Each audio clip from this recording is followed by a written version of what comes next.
small till it ain't, till it ain't, till it ain't, till it ain't. I'm building up a wall till it breaks. She hated when I call and it's late. I don't wanna keep you waiting. I hope I never keep you waiting. She think I know it all, but I don't. Welcome to this week's episode of the Mixtape with Scott. I'm your host, Scott Cunningham, professor of economics here at Baylor University in Waco, Texas. Thanks for being here. For those who are new to the podcast, the Mixtape with Scott is about the personal stories of living economists. You might think of it as the micro part, real people, real lives. There's also usually a macro part too, in the sense that these guests often are part of a larger story or a larger phenomenon that I'm interested in. I'm interested a lot in how the personal biographical stories map onto those collective phenomena, those collective stories. That's why I've been so interested in interviewing people that I associate with the credibility revolution or Gary Becker's students.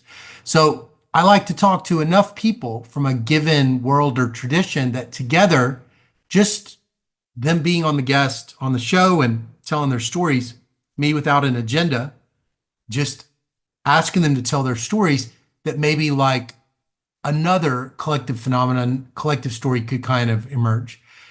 And this is a new one. This week's guest is Professor Emeritus Amitava Krishna Dutt. A long time, I did not pronounce that correctly.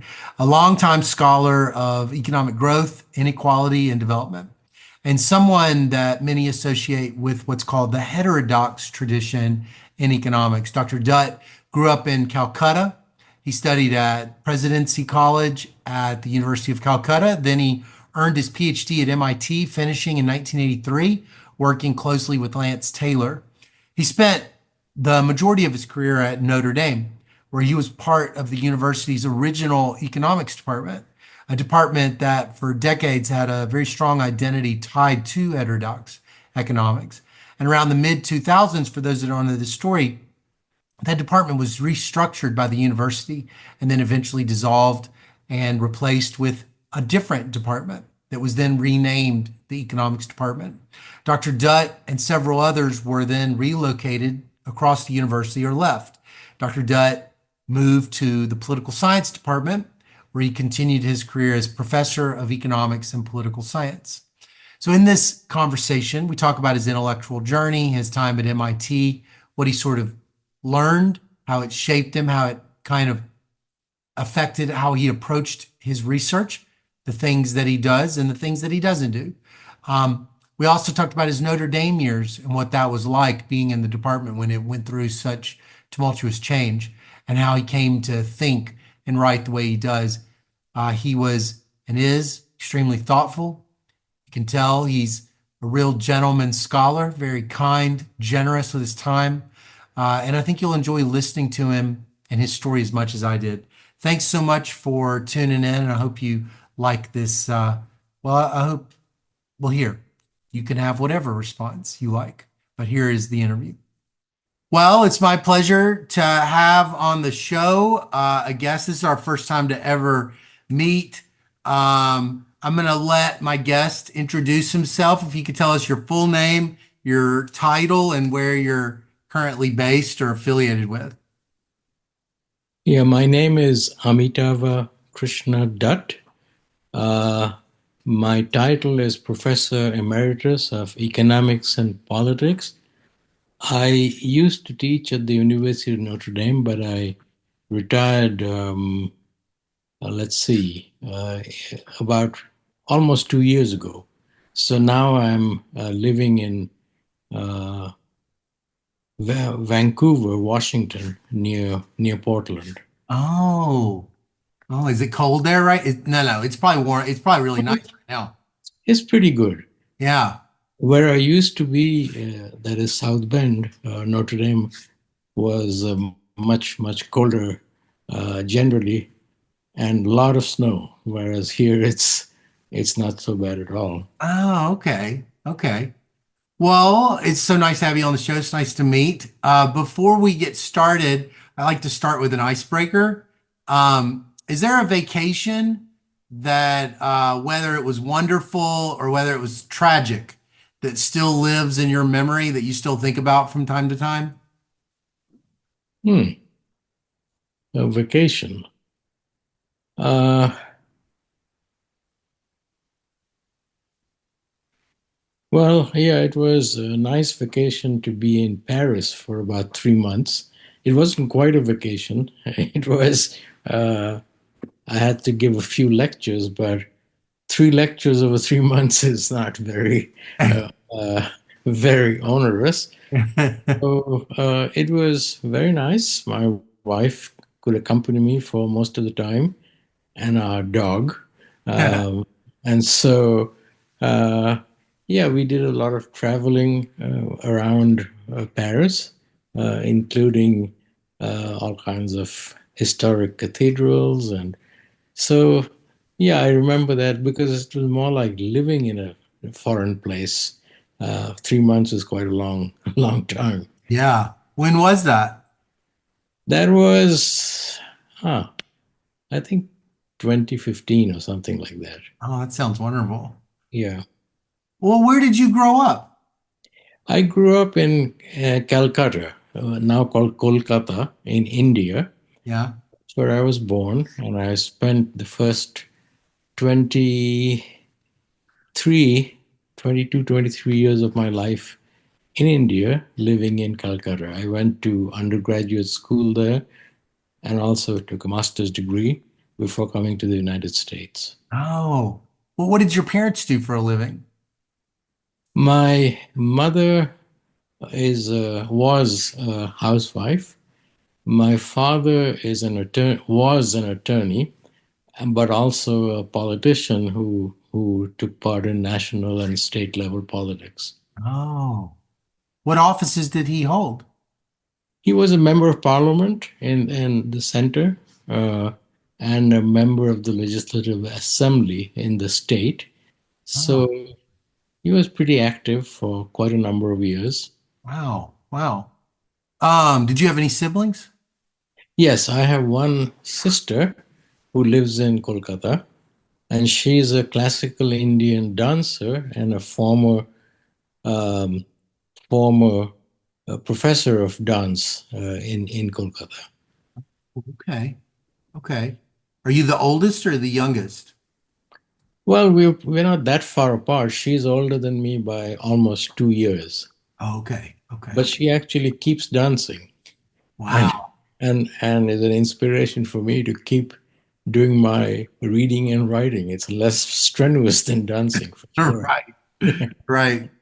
Well, when you were little, what kind of games did you like to play? What was your favorite stuff to do? I like to play cricket. Not a game that's very familiar to most people in the United States, I believe, Yeah. but it has some distant relation with baseball. Yeah. Also, I like to play tennis and table tennis, which of Mm. course are known here. Mm-hmm. So you were athletic, you were a fairly athletic young person? Not very much. You Uh, enjoyed those games?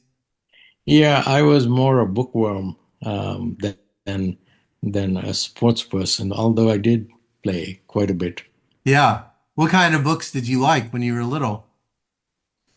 Oh, I liked mysteries in the Mhm. beginning, and then later on, European authors, some American authors, like, for example, um, Steinbeck was a favorite of mine when I was quite young, Mhm. in high school and early college, and then um, French writers and German writers like Hermann Hesse and Mm. um, Thomas Mann, um, Andre Gide, these kinds of people. I also read a little bit of Hemingway, which was also quite, influenced me quite a bit. Mm. Mm. Well, so when you were little, before school really took over your life, What did you want to be when you grew up? Uh, just grown up. It's funny that I don't really have had any sort of clear desire to be something or the other.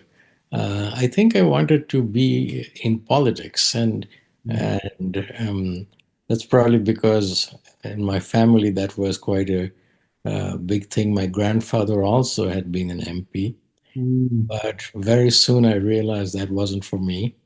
Um, Mainly because I find it difficult to ask people for things such as votes. And so then I became, once I started studying, um, there was sciences or there were the humanities and arts. So science was not very good for me because that included a biology class with dissection work, which I would like to believe I didn't. I thought was a little brutal, but probably I was kind of skittish and just didn't like to see these creatures opened up. So the obvious choice was to do arts and not work on animals. And then when I went to college, that continued, and economics was the in thing to do among the arts, humanities, social sciences. So that's where I ended up. You graduate and you go to the University of Calcutta. Yes. What year was that? Well, I went for my undergraduate studies in 1971 when I finished high school, which Mm. is class 11, a year before people do finish school here. So, really, my undergraduate was from 71 to 75. That's about actually 3 years. I got my degree in 75. Mm. And that was at Presidency College, which is quite a hotbed of learning. There are several, two Nobel laureates in economics studied at that place as well. Who was Uh, that? Amartya Sen, Oh, and more recently, Abhijit Banerjee. really? In fact, Abhijit's father was a teacher of mine. No Uh, way. at Presidency College. So it was kind of a interesting place, and there were quite a few other people also who graduated but didn't get the Nobel Prize. So that's Sure. yeah. So that was fun. And then after doing my undergraduate degree, which was 3 years, um, You majored in economics while you were at yeah, President's College? yeah, majored in economics and had a minor in mathematics. How did you find economics? How did I find it? It was fun. Um, I mean, how did you discover it? How did you find the class that you knew about it? It was something from high school that well, you were well, familiar with? well, I don't think I can take much credit for it because, as I said, science was ruled out. Oh, I right. didn't do science in high school, so that left humanities and social sciences. And in those days, economics and physics were considered to be the two big disciplines that Mm. aspiring kids got into. So since physics was out because of the science thing, I veered towards the economics. Then, Aspiring students? What does that mean? sorry, You said aspiring students? What did that mean? I would say people who wanted to do well in Mm. studies. I mean, aspiring student. Of course, everybody's an aspiring student, but people who aspire to do well is what I meant. Right, right, right. You had high motives for yourself or high expectations of what you wanted to do? Is that what you're saying? Well, yeah, to do well in school, to do well in college. So I studied hard and uh, liked the subject as well. Um, What so did it you like? What did you like about it when you were young? Those early days. What was it that? In economics, you mean? Yeah. Well, that it seemed very logical. That is, I like the idea of sort of systematically making assumptions Mm, and creating models and then finding some implications from that. It was almost like magic. So um, we also studied. There were two kinds of classes for my undergraduate economics. One was what I mentioned, my microeconomics and macroeconomics, which went along the lines that I mentioned, mhm, which everybody does: assumptions, models, conclusions, and then apply it to the real world with the hope of bettering the lot of humanity. mhm. That was a goal, of course. Right. How serious a goal it was is not very clear. I mean, everybody wants to do that. And then there were other courses, such as economic history Mm, and the classes on the Indian economy, which were not theoretical. But even those I liked, and the kinds of courses that we were taught were neoclassical, utility maximization, profit maximization, equilibrium, and with calculus and so forth. yeah. But the other classes, they were more interesting for me um, in some ways because they kind of a broad, sweeping view of what happened in different countries, like the United States, Japan, the Soviet Union, and of course England, Mm, and then the Indian economy, uh, both its history and its problems at the time. One issue that really interested me was the connection between income inequality and economic performance, because India was not doing very well mm, and the inequality was pretty high. mm. So, but the courses that I took in economic theory didn't really address these issues at all. So I wanted to combine those uh, later on in Is life. a college student? These were thoughts you were having even in college? Yeah, we were taught about. Um, I mean, it's not very clear if I thought I would do it, Right. but I sure felt the need that how is it that we have these models of of efficiency and optimality and maybe market failures, but uh, we don't talk much about inequality of income at all. Only a little bit of fairness in welfare economics, which was taught to us at that time too. Mm, mm.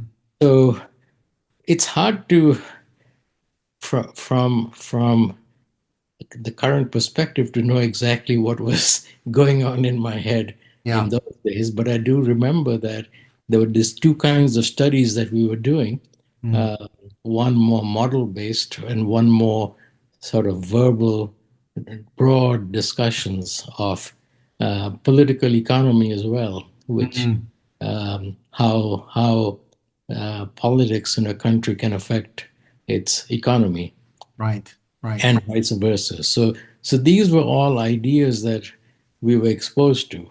Yeah. Later, when I studied in the master's degree, I had to do this because in the United States, people studied for 12 years in school and then 4 years as an undergraduate, whereas for us it was 11 plus 3. So Mm, I 2 years course in masters to be of comparable training to people who are applying here. So, and there again we studied economic history of economic thought and also further courses on the Indian economy, mm. and then of course standard micro macro econometrics and things of that sort. So this was mid 70s, late or sort of That like would be, 75? yeah, that would be from 75 to 77. Oh, okay. Were you thinking, so you must have had it in your mind that you wanted to do a doctorate in order to even be thinking like that, right? Yeah, yeah. But again, it was not clear why I wanted to be do a doctorate. I did well in both my undergraduate and master's courses, Mm. and so um, it was just assumed that uh, I would do a PhD and Mm. go to England and to or to the United States. I preferred to go to England, but that was not to be. You were wanting to go to England? Where in England? Just out of curiosity, where did you want to go? Well, Oxford or Cambridge. Yeah, I mean, this is a part of the Indian uh, sort of love-hate relationship with England, right. the colonizer. Yeah.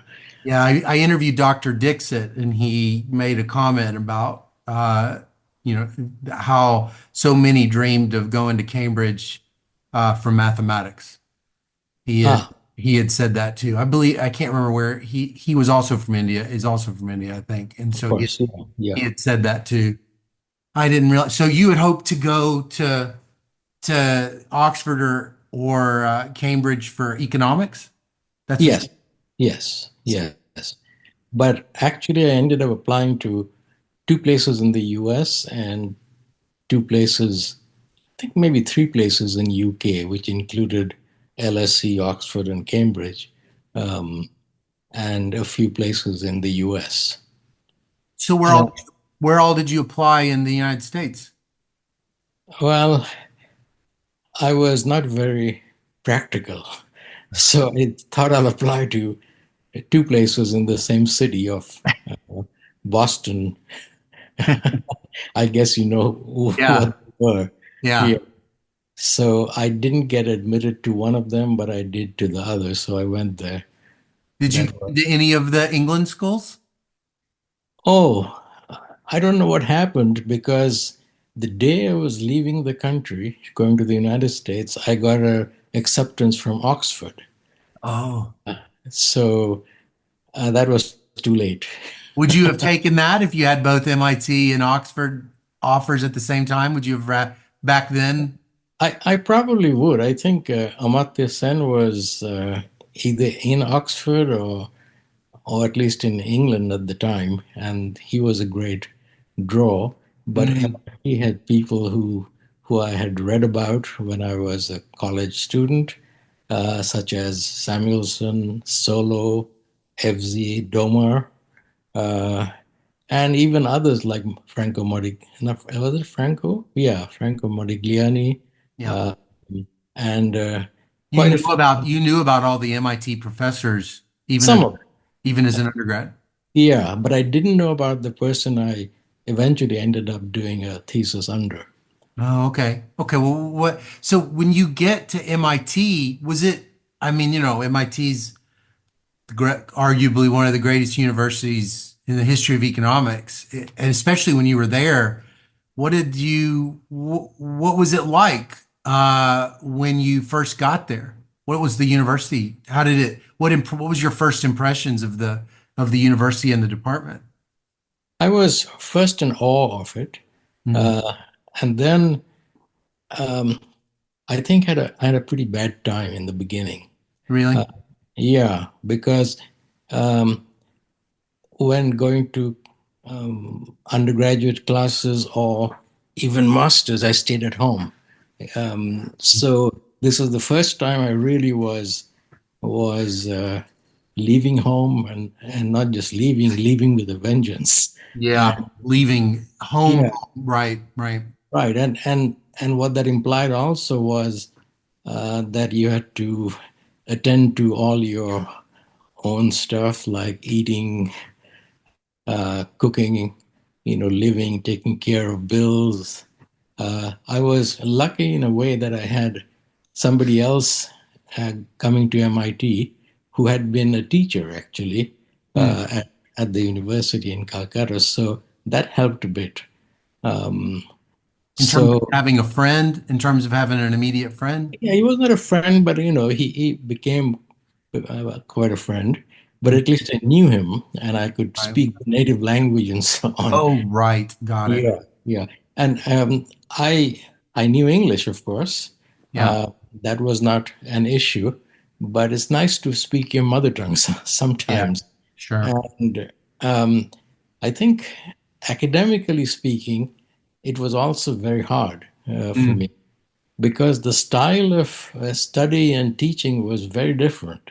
yeah, For instance, in India, we used to have to cover a topic and do some readings and understand everything in that, yeah, uh, and really kind of squeeze it till you get yeah. everything.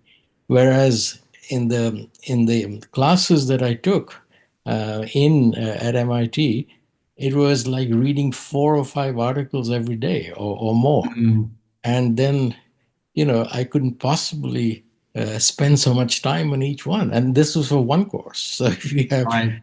3 or 4 courses, then so I felt like I was sinking and I was not going to be able um, to do this stuff. Mm, mm, But so I dropped a course that made it a little more manageable. And then I realized by talking to other students that you didn't really need to know everything so well.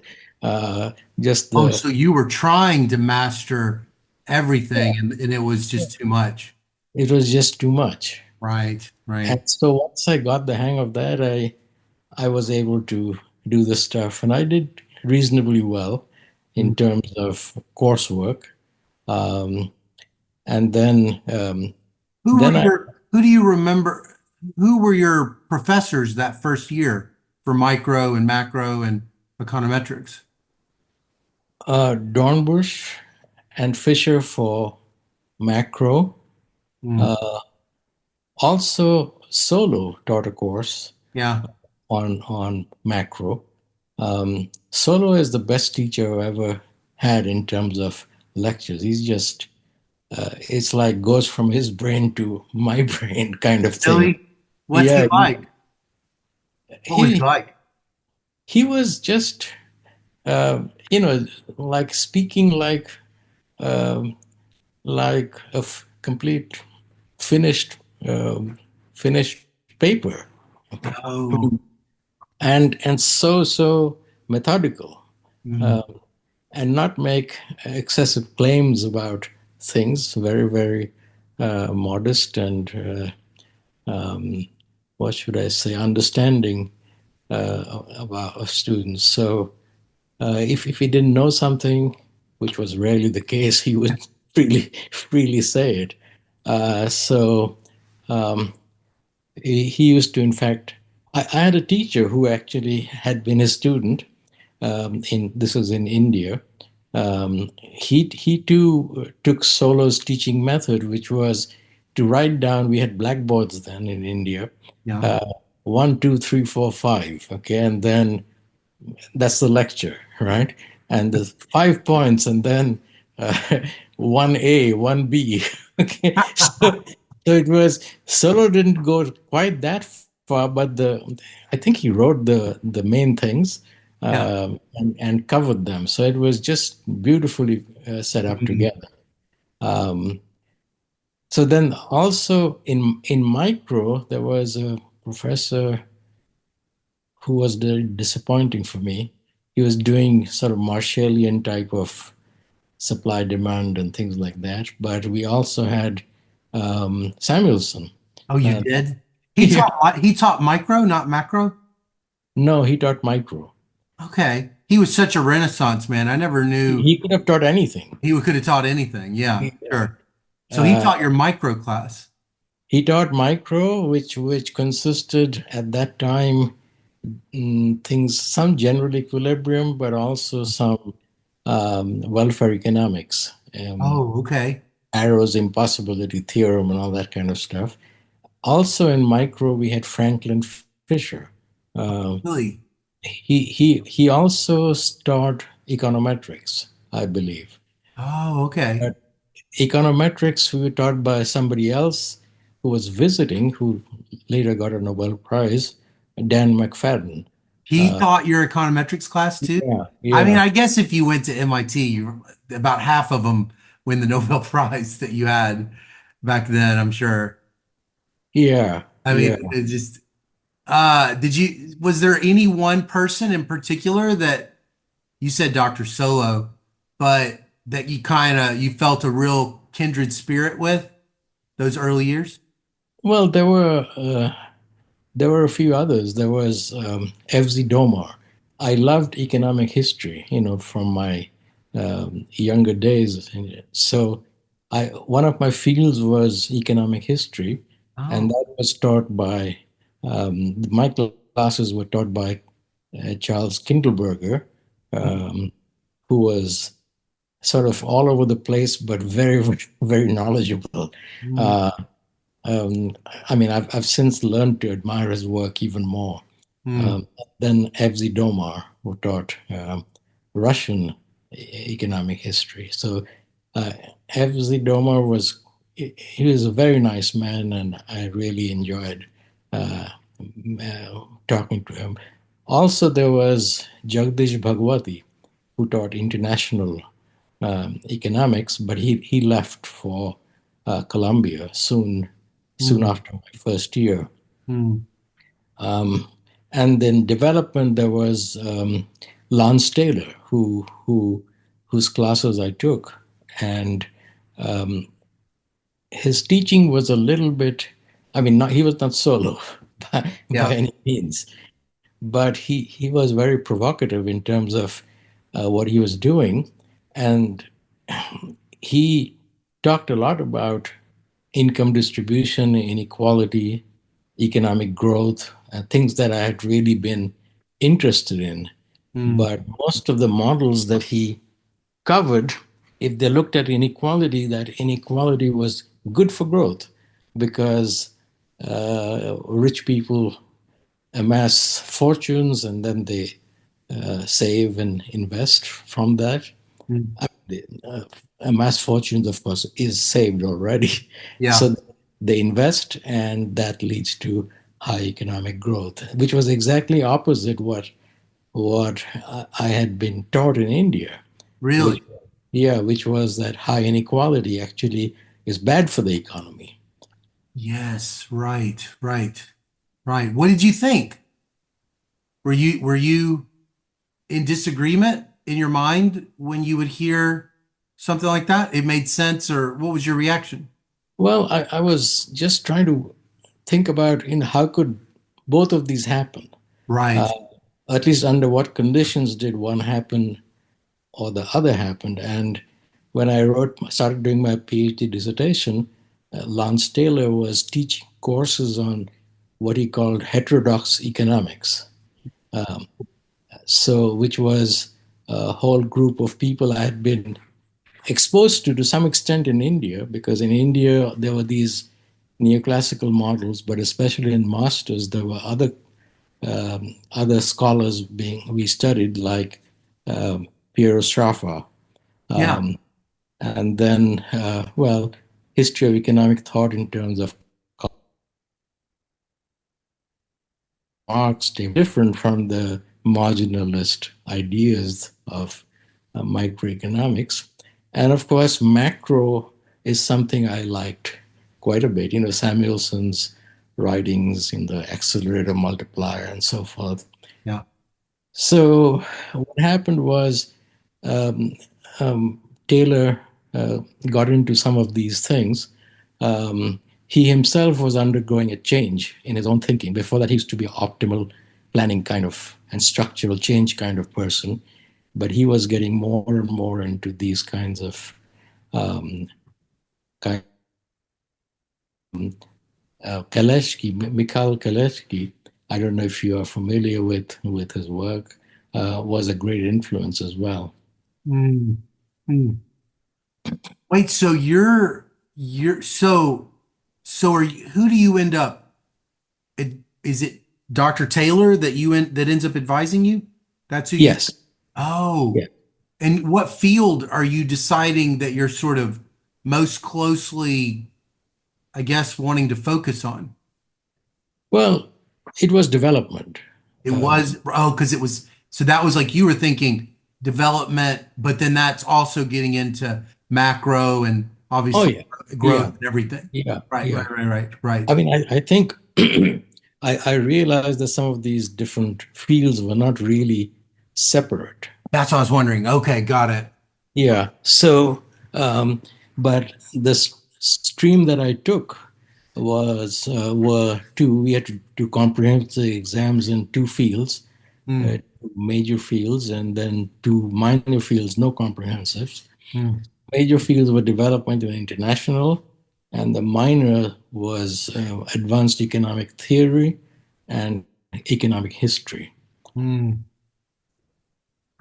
So you have development and you're also taking history and you're also um, macro and then mathematical modeling. All these kind are your natural skill set Yeah, point. yeah, Got yeah. it. Because I mentioned to you how much I like this idea of, let's be clear about the assumptions Right, and let's see how they fit into a model and what they imply. right. So, so my first paper um, for the thesis was about this problem, about how to show how inequality can cause lower growth rates. Oh, Uh, that's your first paper. yeah, yeah.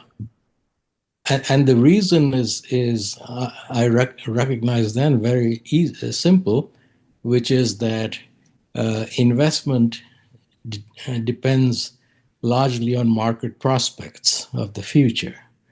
And if you have high inequality, then um, workers or poorer income groups don't have that much money to spend, and a larger fraction of income is saved. Yeah. Now, so this, through a Keynesian process, reduces output and profits, and this causes low growth. Mm, So once I thought of this, it became relatively easy to make a model to show how this could happen and to show how the opposite could also happen under certain circumstances. mm. Did you show that to Dr. Solo? Did Dr. Solo see that paper? No, he didn't. I was a little shy of going to people. Um, Now I think I should have shown it to him. Uh, Mm, but I showed it to my advisor, and I Dr. saw, Taylor. yeah, and we were sitting at a seminar. We had a development in international seminar, so somebody else was talking, and I saw him looking at my paper. I could tell because I'd just given it to him, Yeah. and he was smiling and nodding his head, Oh. which was quite um, memorable for me. That Mm. so I thought, boy, this is easy. So I write two more essays and I get my PhD. How quickly did you graduate? No, I 4 years, Oh, okay. which Okay. was uh, most people, not most people. I think the median was that four Was years. four. Yeah, yeah, Yeah. Yeah. I one time saw this interview and it was with this journalist. I mentioned this a lot on the podcast. This journalist was interviewing Dizzy Gillespie, the jazz musician, yeah, and he says, "Well, um, why did you set out to invent bebop jazz?" And Gillespie says, "I didn't set out to invent bebop jazz. I was just trying to make good music." And, it makes me think because lots of times there's these, you might just call it schools of thought that get named later, yeah, like heterodoxy, mainstream are not necessarily they're not necessarily, they don't mean the same thing over time. And I was curious at MIT, because you said that that class was taught, but was it, did it have the same sort of spirit as it has now, or was it more just part of the core of of economics at MIT at that time? This course was actually taught when I was writing my thesis. So I was auditing the class, and I think it had a lot of people who took it, more Wow. than most other electives. And I think there was a sense in which people realized it was different. They could tell. Yeah, yeah. And now, years later, I've figured out, I think, what we meant by a neoclassical or Mm, mainstream and what we mean by heterodox. Although there are many heterodox scholars who have different views sure. than I do. Yeah. I was noticing the people you've interviewed. I think you only just interviewed one other heterodox economist, Sandy Darity, who's a good friend of mine as well. Correct. Yeah. So, so what we understand by heterodoxy is not doing some things and then doing some things. The not doing something is that we don't think that you have to have optimizing agents, Mm, optimizing as the starting point of all analysis. And right. in fact, as you must know, that except for people who do empirical research, theoretical research almost invariably has to talk about optimization.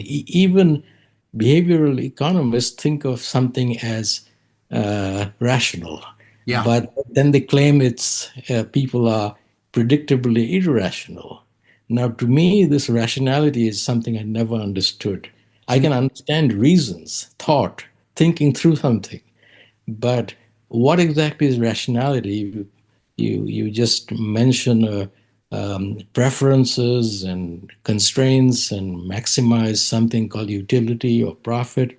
This seemed like a nice thing to do for some cases, but to insist as a law that unless you do this, you're not doing economics at all, Mm, which is how I felt economics had become. So, mm, we were escaping from this what you might call a straitjacket. right. What you do then is not rely so much on individuals or their optimizing idea, but on the system as a whole, how the system fits together. And later on, I realized this was also the idea behind structuralism in general, in the social sciences. Or like linguistics, words don't have their own life outside a language and Yeah. its structure. So so we started doing what you might call accounting equations and then trying to fill in these with behavioral, institutional, technical assumptions. So I was still doing these kind of models, but of an entirely different kind. Mm, And, um, I've still done some papers with optimization here and there, but maybe only two or three of yeah. all my papers are like that. So what at the time, okay, so if I think about Gary Becker's Nobel Prize speech, optimization is like to him the definition of economics, Yeah. you know, and optimization and equilibrium. And so it's easy, being in 2025, given so many people like Becker and others have been so influential, it's easy to think that that is the only way to think of economics. Of course, if you take like history of economic thought, you can see that that isn't how it's historically been. But like when you were a student at MIT, was it as saliently different to not do that amongst your professors, or was it just kind of another heterodoxy was just another kind of approach amongst maybe a dozen that were sort of entertained? No, there was some traces of what you might call heterodoxy in development economics, but also in this other class, which I forget the name. I think it was heterodox economic theory that Lance Taylor taught. Mm, Everything else was mainstream, although, as you I think you mentioned that macro uh, didn't have to start with Right. optimization, Right. although the micro foundations literature pushed it towards it as Yeah. well. Right. Right. So what is the foundation? And I think a lot of people believe still maybe that there is no such thing as macro. It should be micro. For example, the stochastic dynamic general Right. equilibrium models, they're basically micro models, Mm-hmm. of the infinitely lived optimizing agent. Mm-hmm. So, but in those days, MIT wasn't like this. We were taught rational expectation models, but also new Keynesian models Mm. or old Keynesian models, and there were all of these different things. So that was for us the mainstream, uh, Mm. as I was taught. But then I realized the mainstream is even much narrower than that. I Mm. mean, because it was after I graduated then that basically the rational expectation revolution took off. Well, it was actually taking off, but it hadn't come full swing to MIT. Mm. Although we were taught those papers, uh, Solo was very much against the market clearing assumptions. So that I liked. He taught about these fixed price disequilibrium models, and like Malinvaux and other people. So the mainstream for me at least, getting these things from MIT was not as narrow. Yeah, sure. Yeah, but it was in retrospect not really heterodoxy either. Okay. Yeah. You did you have like an identity though? Maybe this is, I don't mean to put you into a box, but a lot of people, or maybe this isn't even true, but some people, you know, if they really specialize in an area and it's a particular thing, it can almost be like part of their identity, and so would you have said, this heterodoxy is at that time as a grad student would be like for instance, a labor economist. Oftentimes it seems like labor economists, it's a big part of their identity, just sort of because it comes with a bundle of a lot of things, just this natural affinity to the worker. It'll be labor supply, labor demand, et cetera. But did you sort of identify with a particular school of thought, or did you more just, I have these skills and I study the kinds of questions that I just find interesting that I want to study? I think it's more the second. Yeah. Okay. Yeah, because remember, Samuelson, I was a fan of, although his teaching was not Solo's kind of teaching. Yeah. But Samuelson did everything, right? Yeah. And he was not so hung up about optimization. I Right. mean, he could be, but his macro models were not like that. Solo was also quite broad. Yeah. So they I think, yeah, you got it exactly right. These are the tools that I want to use. These are the concepts that I want to use. I should examine what the concepts mean and Mm. if the tools are actually useful, Mm. then work out what happens. So even now, I don't think of myself as a development economist. Mm.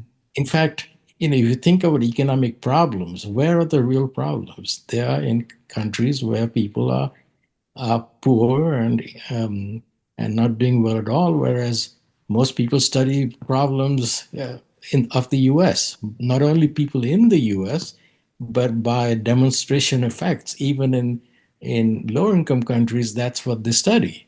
Yeah. So, um, so although I did development economics as a field, I was thinking of myself as a macroeconomist, as a economic historian, Right. all these kinds of things. Right. And Right. Right. I didn't know that much about schools. I was exposed to Marxian economics, both in Lance's course, but in my undergraduate days, in the history of thought. I was quite impressed with Marx's writings, but also thought he was too dogmatic. Mm, And at least he has been interpreted as being dogmatic, and his followers are even more dogmatic. So yeah.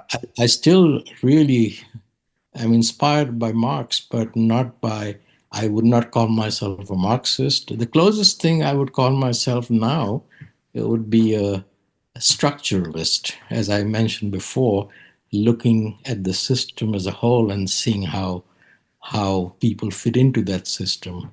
Is a And structuralist a method though?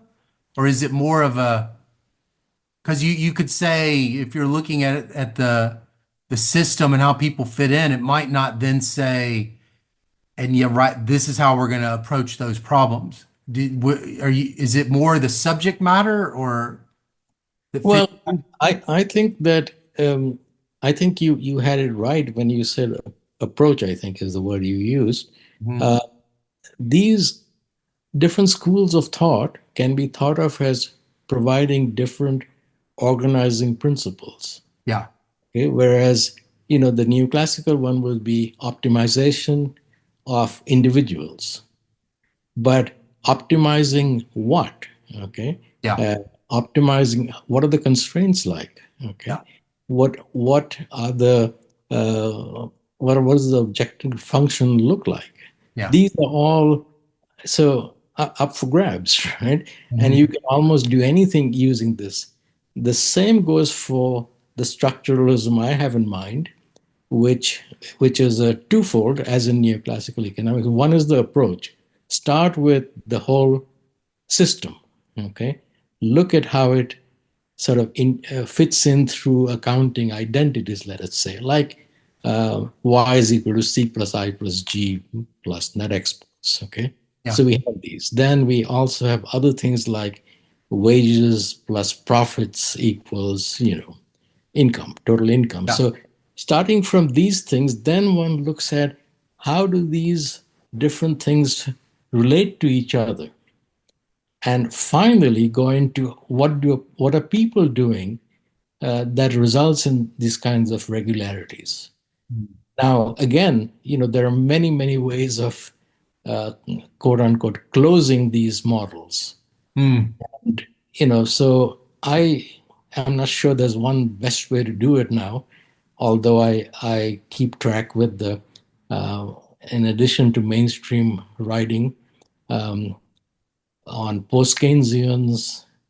You might have been familiar with them, or you might recently have got into stratification issues yeah, following Sandy, for instance, or institutional economics, and of course, structuralist, where in the second sense, which actually looks at specific structural differences among different places and times and see how to model those, incorporate those structures into these accounting relations of the system. So in fact, I see nothing wrong with the neoclassical optimizing approach yeah.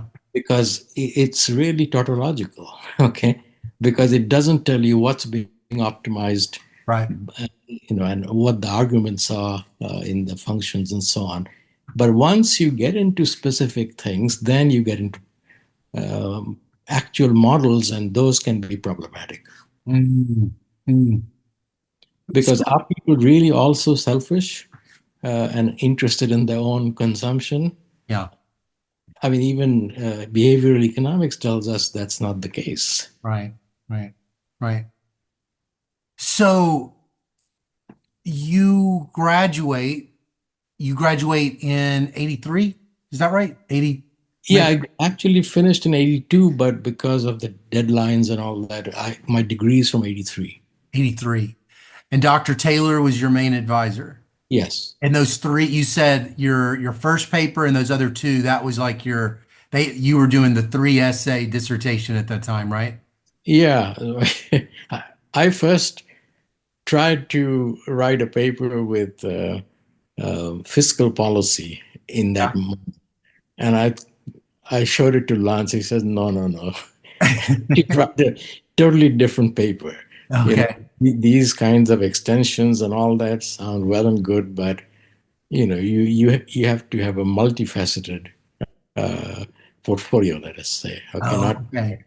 not just take this one model and do all kinds of things. Right. So something else that interested me a lot was speculation in things like food. Mm.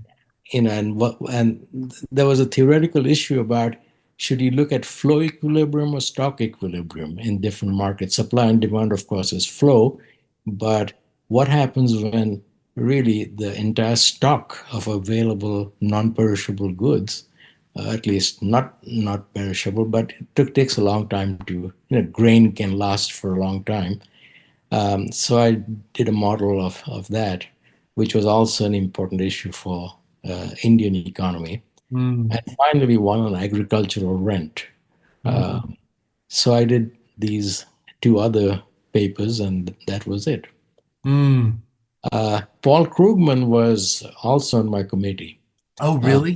He yeah, he wouldn't have been much older, right? He graduates because he that's all I was. was looking up. 70. He graduates 77. So did you guys overlap like a year or something? No, no, no. I met him when I went up to him and asked him if he could be on my committee. Oh, okay. I I think he had come to MIT quite recently, Oh, but there was no thesis defense. They didn't have a thesis defense on MIT. I don't know what your experience was with your work, uh, but we just write it and give it to the advisor and two readers. The other was Richard Eckhouse, who was a development economist and planning kind of person. okay. So Krugman only said that, this is all well and good. Lance does a good job of these kinds of models, but you'll have difficulty in terms of getting recognition in the Really? profession. Yeah, Why do you say that? because I don't do optimization models. Oh, oh.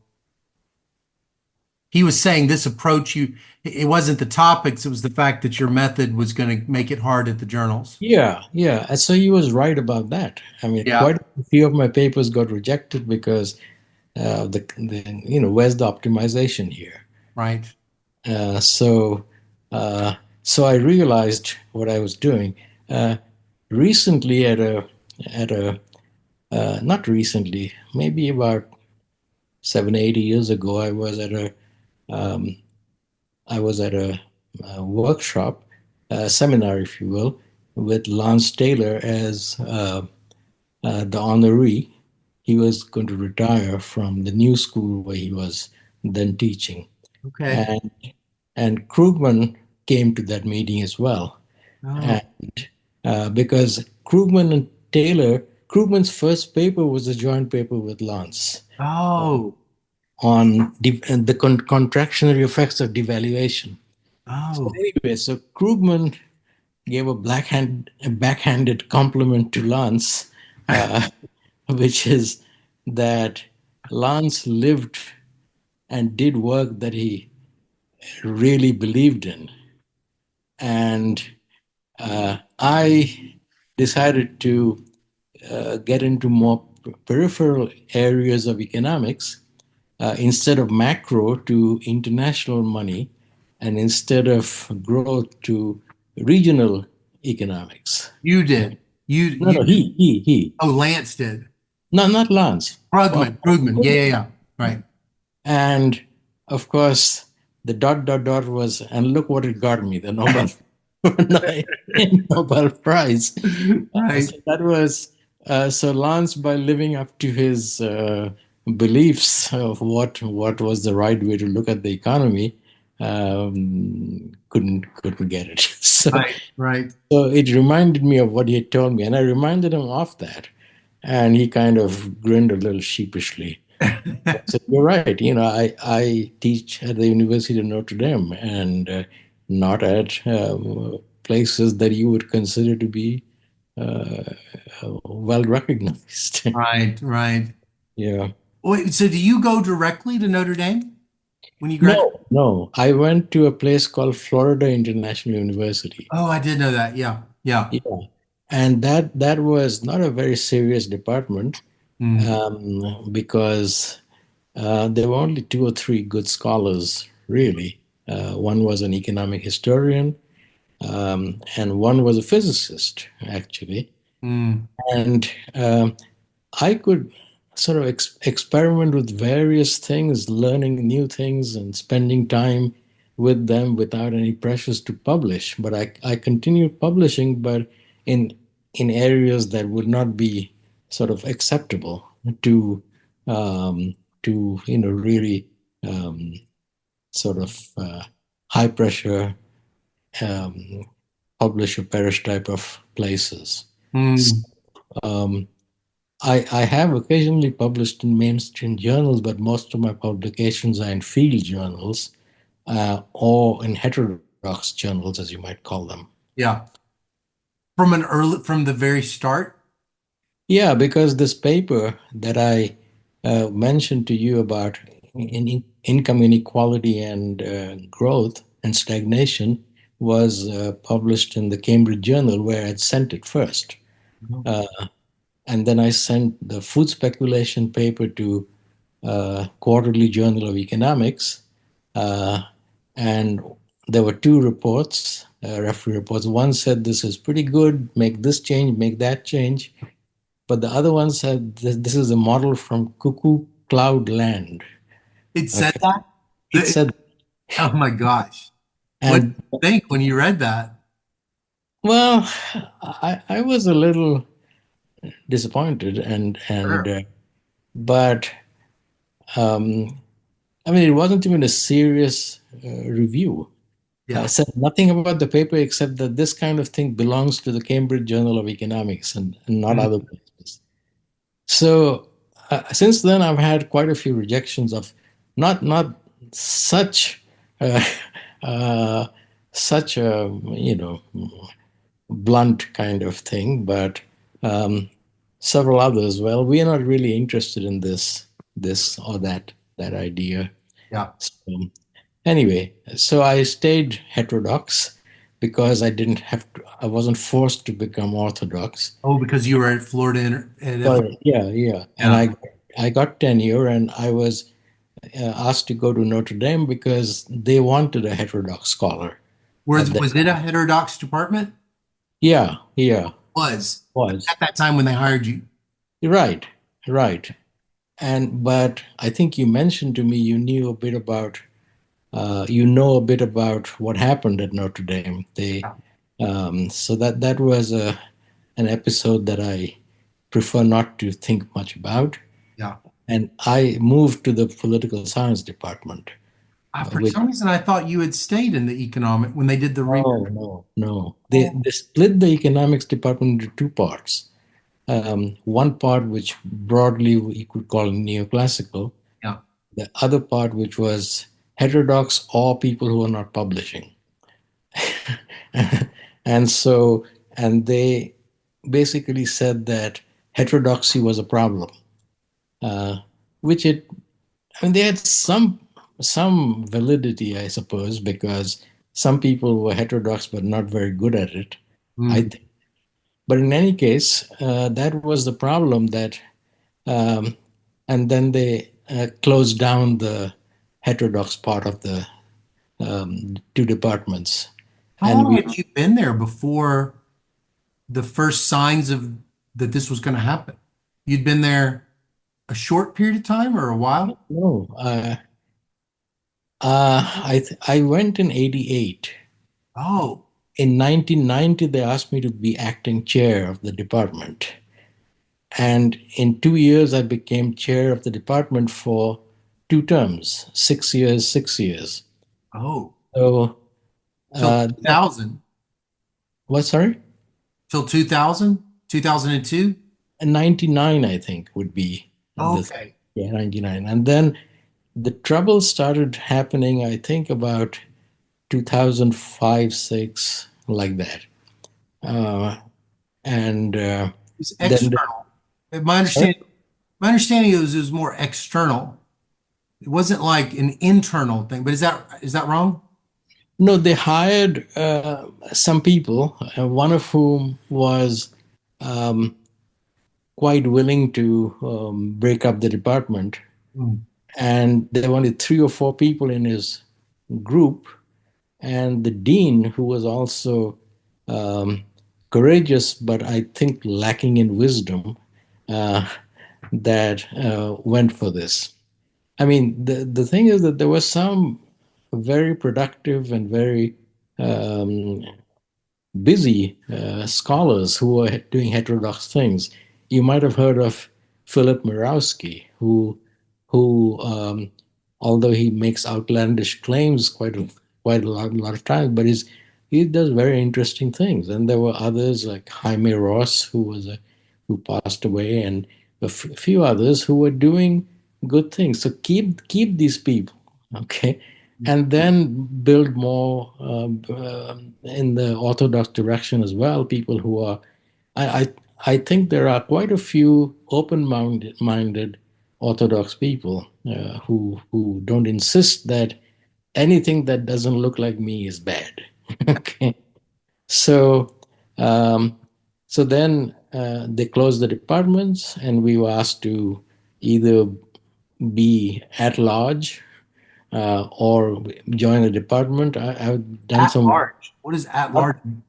At large means you're not in any department, Oh, so you I've never deal heard of direct. that. Sorry. I've never heard of that. You're Well, tenured, you're tenured, but you have no tenure home. right, right. Oh, Uh, we wanted to protect our jobs because if they said, "Hey, if your department is closed for whatever reason, then you lose tenure." yeah. But we all got a memorandum of understanding which said that if we have tenure in the College of Arts and Letters, so they couldn't get rid of anybody. Mm. So I interviewed with the political science department, went there, and there were some that were completely at large, others who joined institutes. The problem is, of course, dealing with the dean's office really makes it a problem of what courses you will teach, how it fits into the curriculum, and so on. So, So this um, was a hard, I mean, I don't mean to be saying, if it's an understatement, I apologize, but because you said you don't like to think about it, but this was a really difficult experience that went on for a long time. yeah, because first they split up the department, then they said, well, you guys can't hire until we have a parity between the two. But of course, it was a necessary condition, not a sufficient condition for giving us lines. So eventually, people died. They left. They retired. So and soon after that, I was among the younger people in that department. So I had quite a few years left. So I felt good to go to political science, and I even taught graduate courses in political science without having a degree in political science. Yeah. And the reason for that is, as my colleagues told me, that economists can teach some of these courses, like international relations or international political economy. So I was teaching those kinds of things, Mm. and that exposed to me a lot of things outside economics, which were very interesting. Continuing with my heterodox ideas of so it was overall good. So I retired from political science, but my title was professor of economics and political science. Oh, oh. But what was losing your department like that? What did it feel like? Did it feel like you lost something? Because you still had your heterodox community. So I don't know exactly what mentally and emotionally it felt like. Well, it's something to have your office next to somebody who does work like you, who you can run to and talk. Um, if it's with a larger community, you send them an email, and maybe they will respond, in a week or so. But so um, I mentioned somebody called Jaime Ross, who's a Mexican economist, a development economist, who was like me, sort of open to orthodox things as well, but um, somewhat critical of it. So he and I, as long as he was there, it was fine. But then he went off to Mexico. Um, it was hard for him. He had other reasons to go to Mexico. But anyway, yeah, I definitely lost something. And I was in a department where they always talk about we political scientists. And Right. You didn't feel like a political scientist. no, no. You still felt like an economist. That was your identity. I felt like a political economist. Mm, That is, I was willing to put in politics and economics, right. but not a political scientist, which I thought could be as narrow-minded as economics can be. Right. Right. Yeah. Yeah. Yeah. Um, if you had to pick one or two papers that you've written that you feel are underappreciated in all of your papers, I'm curious, what are the ones that you sort of feel like maybe people recognize a lot of your work for particular papers, but you have some that you feel like are actually really good that is underappreciated. What would you say those are? Hmm. Well, actually, the one that gets appreciated quite a lot is my first paper, which is about income distribution and stagnation. Yeah. My other thesis paper, which I also liked, that is not didn't have much of an impact at all. Mm. Very few citations to it. Uh, and then That's the one on food. food speculation. Food speculation has not been, but you feel like that's a great paper. Great, but it should have been appreciated more because perhaps it got stuck in the development economics bin, but it has implications for all kinds of things where stock equilibrium is more important than flow equilibrium. I mean, Mm, as you can see, it results in all kinds of things like speculative activity, and that can lead to instability. Unlike what Friedman was saying, that speculation is by definition always stabilizing, right. because people buy when the market is low, and that pushes the market up, Yeah. and they sell when it's high, and that pushes the market down. Of course, that is, I think we know, is really nonsense because they buy and sell without knowing when it's going to be falling. So you want to gain as much. So it's a high, um, but you'll hang on to it. Yeah. And in fact, you buy more and keep going Right. till it breaks. So you can see that Friedman's logic was was not really very logical. Yeah. Uh, so this paper kind of addressed some of those Yeah. issues. So it was very general, Yeah, but relying on food. but it was relying on food, right? But it was Yeah, more general in the sense that it would have been about a range of speculative. yeah, Right. Right. Right. exactly, Right. exactly. Right. Yeah, yeah. Um, so you've, I have just a few more questions. You've been part of the heterodox community now for your career, and I was curious, what have you noticed that has changed in the heterodox community and the tradition overall? What's changed?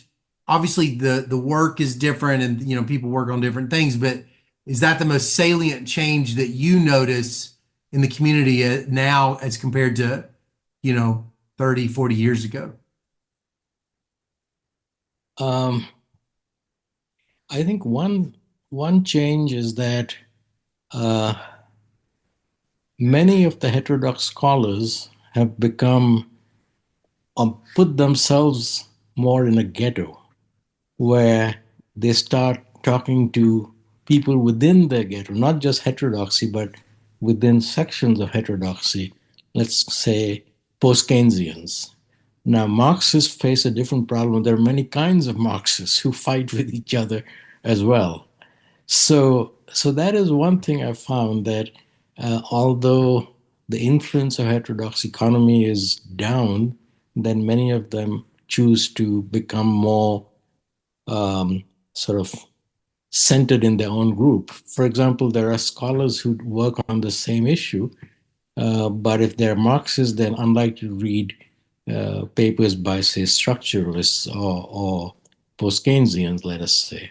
Mm. So that's one thing that has changed, and partly that is because I think the when I was a student, many of the leading departments had one or two heterodox scholars. For example, Harvard had Steve Margolin. Then Stanford had Donald Harris. Right. MIT had Lance Taylor. And I could go on with this, but they have not, to some extent, you might say orthodoxy has become broader and allowing other things, but to the other extent, of course, that it has become more rigid in the sense that their rejection of the heterodox ideas has become much more strong. Take macro, for example. It has become essentially playing around with um, stochastic general equilibrium models. And I don't know if you are interested in macro at all, but uh, if you were, I would ask you, what do you think of these things? Yeah. And and I would, you know, say that, well, they're mathematically very challenging, and so once you learn the mathematics, then you forget about what it's really doing. So sections, and even let's say in micro, behavioral economics has become more rigid within it, and but it's still, it still focuses on this rationality idea, which I was saying I have trouble with. What does it mean to be rational? So they claim that people are irrational. So if you don't have rationality, you don't really have irrationality. These are not the two opposites that they claim to be. You have different ways in which people reason and behave. um, so my broader point is that orthodoxy has become more tolerant in some ways of incorporating ideas, but less tolerant in terms of its basic structure. And so, of still variations of optimization. Right. Macro has become really, really narrow. Um, Even international economics has become narrow. You take the textbook by Obsfeld and Rogoff, I believe. Yeah. That has become the same kind of intertemporal optimizing model to analyze all problems. Yeah. So it's twofold. Both orthodoxy and heterodoxy have had problems, and heterodoxy has suffered from being no longer represented in the leading departments, which could attract students who would be exposed to different ideas, Yeah. and they live in their own ghettos, I think. Mm. Mm. So I'm a little pessimistic about heterodox. You never lived in your own ghettos, but how did you avoid doing that? What were you doing in your career that you think, and also what were you doing differently in your career so that that didn't happen, and yet you were still a part of that larger community of heterodox scholars? And then out of curiosity, what happens if you are too too isolated within your own ghetto? What happens to your development as an economist, in your opinion? Those are two questions, but Could you please Yeah, repeat the what two? was what Yeah. what was it that you did that kept you from Ah, being trapped in a ghetto? yeah. Well, first of all, about not being trapped in a ghetto, I never wanted to get, should I say, um, praise or acceptance by others. Ah, I, in, I would it would be nice to get acceptance, but it wasn't so important to me. So I would be critical of some friends and sometimes praise some people who were supposed to be in different camps. So mm, it's probably just my personality yeah, to some extent, but also I was in a department that was largely heterodox, so I didn't have to prove my heterodox credentials there. right. And the other university I was in, Florida International, didn't have too many intellectual pretensions or anything Right. like that. So, Right. so it's partly history, partly personality. But the Mm, personality also made me not try to compete and get into, more high ranked. And I'm glad I didn't do that. Well, mm, even if I could, maybe I couldn't. And that's because I like to think of problems, questions, try to read as much as I can, yeah, and even outside economics, and do my stuff. yeah, And if I can get a few people to read it and make comments, that's great. yeah. So that's one. And what was the other one? Well, I was curious, what do you think is the effect of being too, what do you think is the effect on an unnamed random scholar that's too much in that quote ghetto? What does it do to their development that you think is, maybe you didn't say it was problematic, but I'm curious, what does it do when a person does that in general? Well, what it does is that they don't face challenging questions. Mm, They kind of support each other and cite each other. And I'm not saying everybody who's in these ghettos is like that. right. A lot of them, I see them having and the same is probably true for Orthodox people as well. Yeah, sure. So, but heterodoxy is particularly problematic because uh, we heterodox people have to know orthodoxy, which we are critical of, and Right, also orthodoxy. But Orthodox people have no clue about, most of them, about what heterodox economics is. right. And sometimes I feel the heterodox economists are not that clear about what it is that they're doing. Yeah, yeah. Yeah. Well, this is my last question. If you could go back and talk to yourself when you were 25, either, or generally, maybe talk to yourself when you're arriving at MIT or talk to yourself when you were arriving at Florida International University, what would you want to say to that young man? I would say that um, if you want to be an economist, it is still a good subject to pursue Hmm, because it has um, many, many things that go into it, ranging from philosophy to history to mathematical modeling to statistics. And um, you can find things there, but beware of fads. Uh, they come and go, yeah, and people get stuck in them. And so if your fad goes, you go away. yeah, Now, and also if you want to be somebody who will be widely respected and want to win a popularity contest and become somebody who's going to be well respected by a lot of people, then you might have to give up what you want to do and go after certain things if you're capable of doing that and seek recognition. So I would say then economics is not such a good thing to do.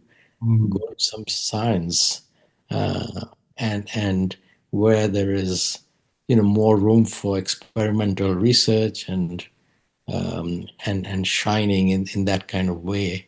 Yeah. Whereas economics has unless you follow the mainstream, you will be sidelined. And and if you're sidelined, that's fine. What's the big deal? You can just do things that you think are important and get a small community of people who like it. Yeah. You mentioned, why didn't you send it to Solo? I should have. My papers. I think he might have appreciated them.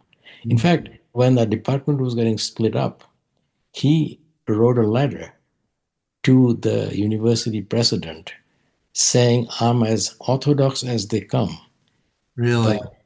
but I value deeply people who are using alternative methods to analyze real world problems, and sending them away is not only bad for them, sending them to Siberia," he said, is not only bad for them, but it's going to be bad for you.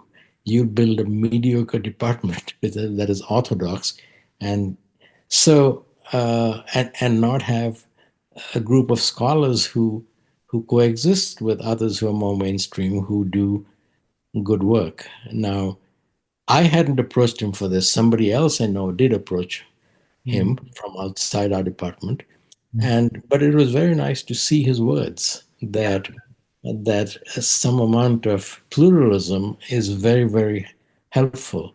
But to shine in economics, to be recognized, I mean, even people who have later become different, like Stiglitz, okay, Yeah. he's now become quite a radical, right? In terms of his thinking, but he is still very much the information theoretic modeler, which brought him fame and fortune, right? Sure. Yeah. So I'd say, think about what you want to do with your life, Mm. and be careful. Yeah. Yeah. Well, this has been really nice. I really appreciate you answering my email and letting me sort of eavesdrop on your life like this. Well, welcome, and thank you very much for having me. It's a pleasure talking to you. I wish we could have had a little more time to talk about what you do. Uh, I was looking at some of this. You work on causality and Yeah. I wrote a book on it and to sort of help uh help explain it to people that were maybe struggling with it. So it's meant to be just kind of a book that is like a I guess like a companion book to the textbooks is all. And but I work on topics in mental illness in the prisons and jails. So I would say I'm a labor economist and a health economist, just an empirical economist. well, you work on themes that are very important, I believe. Yeah. Your topics, and causality is a big issue. So I'll try to get to look at this book Yeah. and what it Sure. says. Yeah. Okay. Okay. Well, thank you, Dr. Dutt. Thank you. Okay. Bye-bye. Bye-bye.